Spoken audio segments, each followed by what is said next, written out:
Bonne année aux téléspectateurs de France 24, en particulier aux fidèles du Journal de l'Afrique. Et c'est le premier journal de l'Afrique de l'année. Bienvenue sur France 24 à la une ce soir. La promesse de Mamadi Doumbouya en Guinée.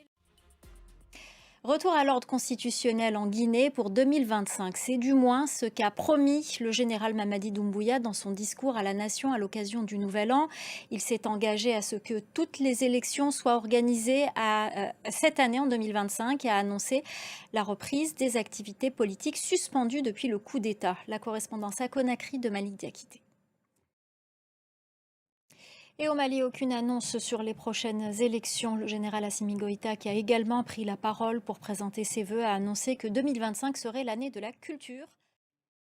On vous le disait hier, la base militaire française d'Abidjan va être rétrocédée à la Côte d'Ivoire dès ce mois de janvier, annonce faite par le président Alassane Ouattara. De son côté, le président sénégalais Bassirou Diomaye Faye a précisé le calendrier de retrait des troupes françaises présentes sur son sol. Marc Pope. Ces nouvelles tensions entre le Niger et le Bénin, elles font suite aux déclarations du général Tchiani au pouvoir au Niger depuis le coup d'État. 2025, une bonne année en perspective pour le Sénégal et la Mauritanie. Le gisement GTA, partagé par les deux pays, a sorti son premier mètre cube de gaz offshore ce lundi. L'ouverture du premier puits de ce gisement est une étape importante avant la commercialisation de cet hydrocarbure. La correspondance à Dakar d'Elimandao. En Afrique du Sud, il est interdit de consommer de l'alcool dans les lieux publics. Mais en cette période estivale, ils sont nombreux à vouloir emporter leurs bouteilles sur les plages ou au bord de la piscine. Ceux qui sont pris en flagrant délit risquent une amende de 100 euros, comme nous l'expliquent nos correspondants Caroline Dumais et Stéphane Kerstens.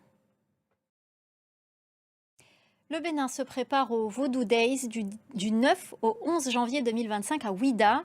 L'occasion pour nous de vous présenter une nouvelle génération d'artistes qui revisitent les traditions en mariant les racines vaudou au slam, au rap et au gospel. Reportage de Liliafa Amouzou, Emmanuel Sodji, Raphaël Ntalé et Eric Akisoué.